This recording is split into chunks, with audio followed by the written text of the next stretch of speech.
One evening, Alora walked into her father's study and said, "Daddy, I need to go away. Not forever. Just long enough to forget what it feels like to be wanted for your wealth." Chief Adebanjo stared at her the same way he had stared at a dying factory once, calculating how to bring it back to life. But there was no negotiation here. Alora's eyes were different, so he nodded and gave her the go-ahead.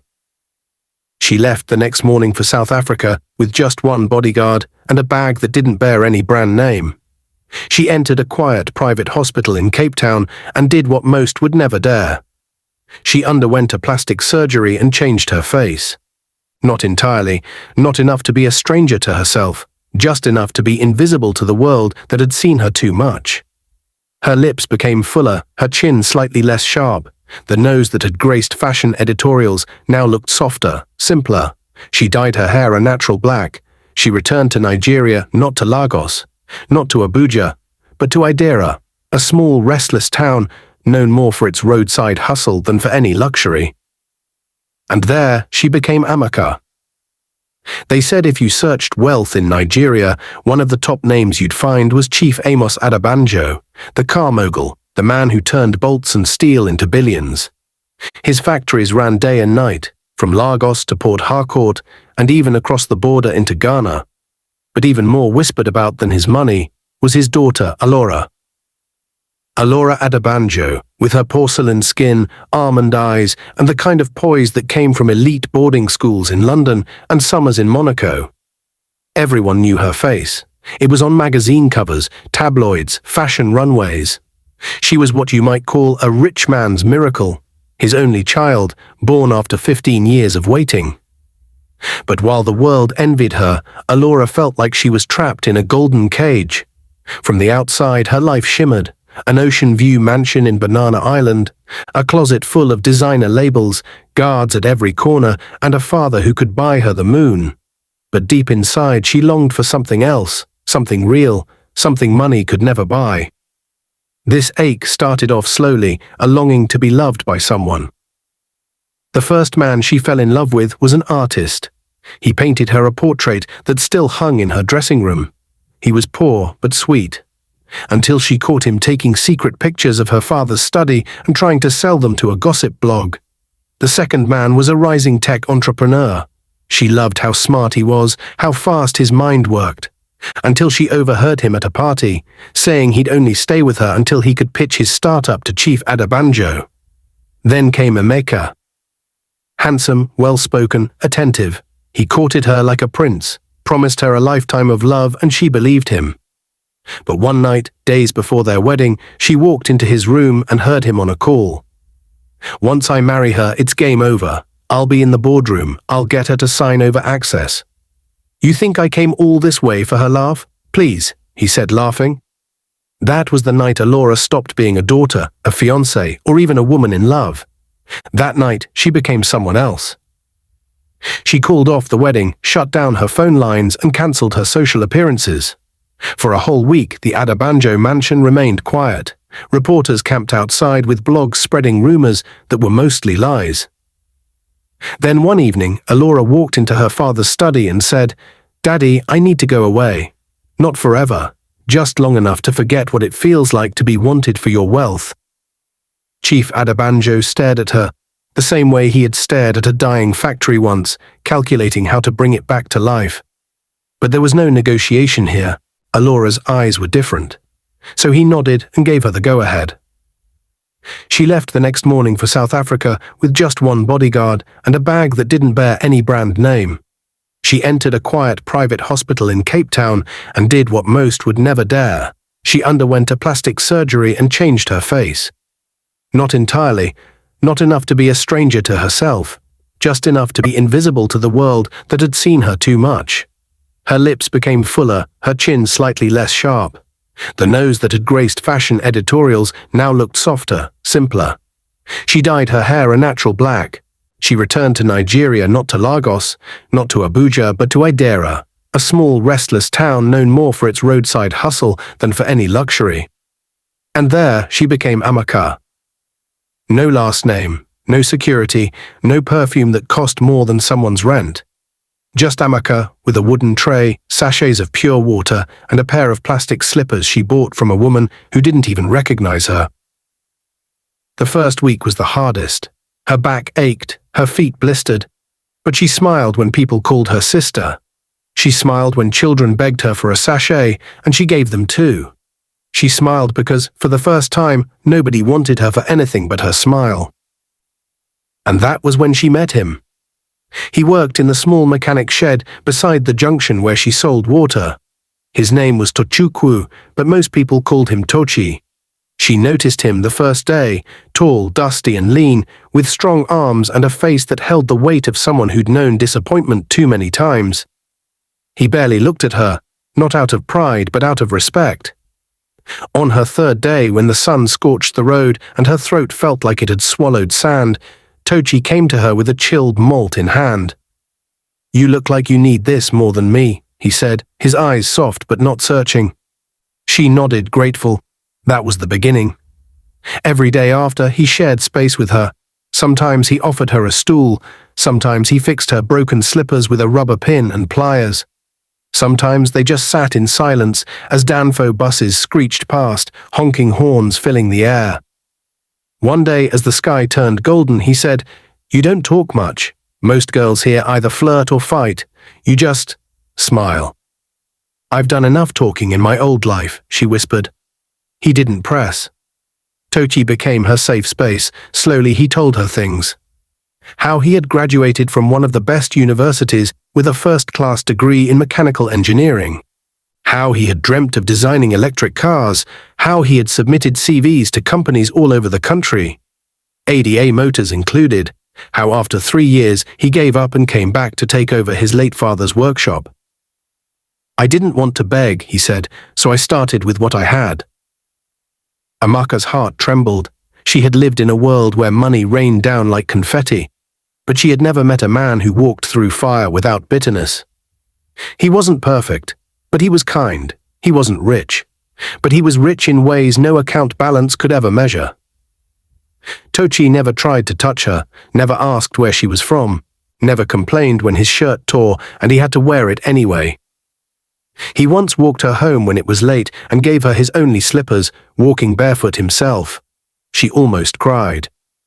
The town began to whisper, "Tochi likes that pure water girl. That girl is Lucky O." But they didn't know how much she needed him, not as a savior, but as a mirror of something she had always hoped existed in the world. Love, real love. And just when she was beginning to relax into her newly found love, Tochi fell ill. It was sudden. One afternoon, as he bent over a Corolla's hood, he stumbled and collapsed. Amaka screamed louder than she'd ever screamed in her life. People rushed in. They carried him to the local clinic, barely more than 4 rooms and 1 nurse. The diagnosis was malaria and typhoid, but it had eaten deep. Amaka sold everything she had left, the small ring hidden in her wrapper, her last gold earring, even her backup phone. Still, the bills weren't enough. She sat by his bedside, watching him toss and sweat, and then for the first time in months, she pulled out the number she had sworn never to dial again. "Hello," she whispered when the line picked up. "Alora?" came her father's voice, gruff and sharp. "Is that you?" She broke into tears. "Daddy, I need help, but not for me." She then explained everything happening to her father. The next morning, 3 black SUVs arrived in Idera. People gathered, confused. Some men in black suits stepped out from one of the cars and gently lifted Tochi into an ambulance. Amaka walked behind them quietly, dressed in plain clothes, her face solemn. No one recognized her. No one knew that the girl who sold pure water was the daughter of one of the richest men in Africa. No one knew that love had just begun to reveal itself. She held Tochi's hand in the car, his head resting on her lap. "I'll take care of you," she whispered. "Now it's my turn." The private hospital was nestled in the heart of Abuja, where the walls smelled of soft antiseptic and silent money. Nurses moved with efficiency, and doctors whispered in crisp English behind thick glass doors. Tochi had never seen anything like it. His memories were jumbled, flashes of headlights, a cold hand on his wrist, the warmth of a lap, and a voice that kept repeating, "Stay with me." Please stay with me." When he opened his eyes, the ceiling was too white. He blinked, then blinked again. The fan overhead didn't creak. The sheets smelled of lavender. A nurse entered, smiled, and said gently, "You're awake. Let me get her." Tochi tried to sit up, but a dull ache pressed against his chest. The last thing he remembered was tightening a bolt, feeling dizzy, and then darkness swallowing him whole. The next moment the door opened again, and she walked in. But something was different. The girl who stepped in wasn't Amaka. She had her voice, her eyes, her grace, but her posture had shifted. Her presence filled the room like the soft perfume of roses, calm, regal, undeniable. She was dressed in a soft ivory blouse tucked into tailored trousers. Her natural hair was brushed neatly to the back. No dust, no tray, no plastic slippers. She looked completely different. Tochi stared, confused. He wanted to sit up, to speak, but she placed a hand on his and smiled. Her eyes, God, her eyes held something heavy. "You're safe now," she said softly. Where are we?" he asked. "We're in Abuja, in a private hospital. You collapsed. The clinic in Idira couldn't handle it." He stared at her face. Who are you?" Her smile trembled. "I didn't lie," she said, sitting beside him, "but I didn't tell the full truth either." She paused, took a breath, and held his hand tighter. "My name isn't really Amaka. I mean, it was for a time, but it's not the name I was born with." Tochi blinked, watching her closely. "My real name is Alora Adebanjo." There was silence, a slow-moving, weighty kind of silence that presses down on a man's soul when the world turns itself inside out. He blinked again. "Alora, as in Adebanjo Motors, Chief Adebanjo's daughter?" "Yes." Tochi sat up, his body protesting with pain. "Wait, this is a joke, right? You're her?" "I am." He stared at her, trying to connect the dots, trying to pull the humble pure water seller and the image of the billionaire's daughter from glossy magazine covers into the same silhouette. It didn't make sense, and yet everything suddenly made sense. She continued, voice low and steady. "I left that world. The fake smiles, the men who only wanted my father's money, the suffocating expectations.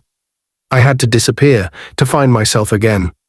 Or maybe to find someone who could see me before they saw the billions." Her voice cracked. "Then I met you." Tochi looked away. He felt like a joke. All those days he'd offered her malt, thinking he was protecting a poor girl. All the moments he thought he was helping someone less fortunate. But she was the lion who had walked among sheep. "I'm sorry," she said. "I know it feels like I lied to you. But I needed to know if someone could love me. Just me." He looked at her again. "So, what happens now?" "You recover, you get well. Then I want to take you home, properly this time, my real home." He let out a dry, humorless laugh. "Your father will have me thrown out before I cross the gate." She smiled gently. "He won't. I already told him everything." "And he didn't freak out?" "He's an old man with a young heart, and more importantly, he trusts me." Tochi laid back against the pillows. He didn't know what scared him more, that her father trusted her, or that she had trusted him. His whole life had been built on being invisible, surviving without favors. And here he was, handed a second chance he never saw coming. Over the next few days he healed. The doctors were amazed at his recovery rate. But it wasn't just the medicine, it was her.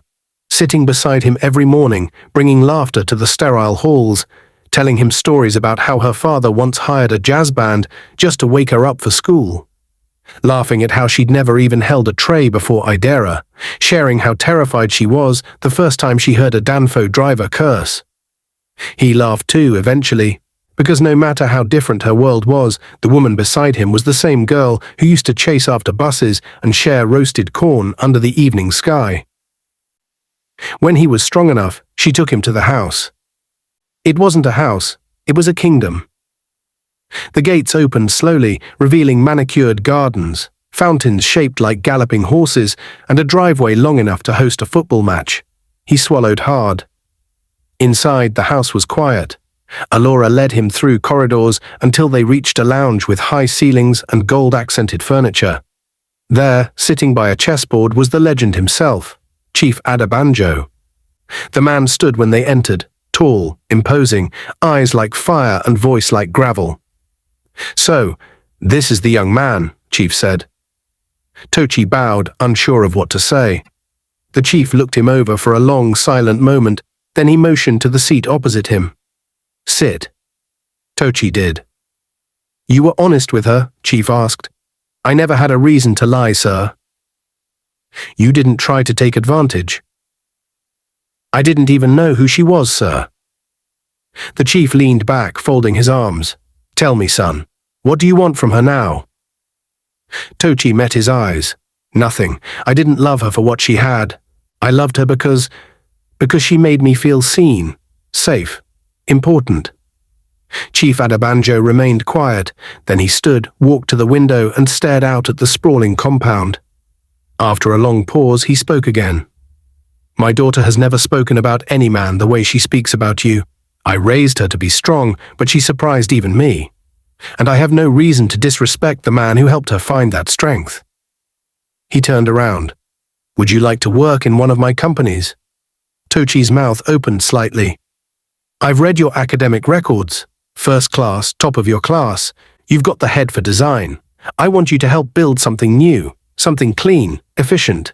Electric car and Nigerian made." Tochi blinked. "You want me to work at Adebanjo Motors?" "Not work, lead a team, innovate." Yes, sir, absolutely, sir." Alora beamed from the corner of the room. The days that followed moved like dreams.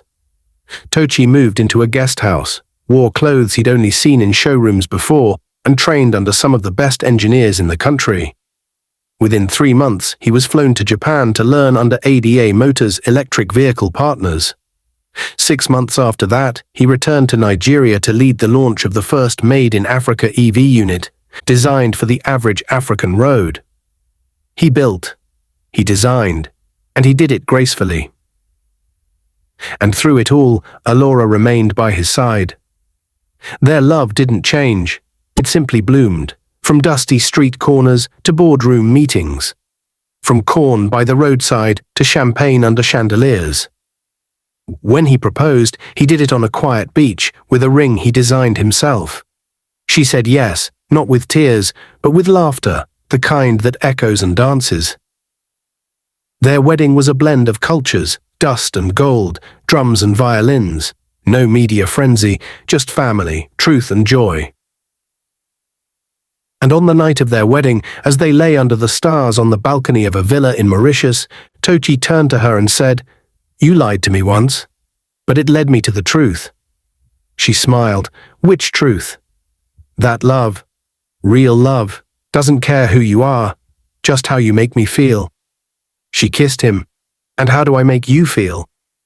He whispered, "Like the richest man in the world."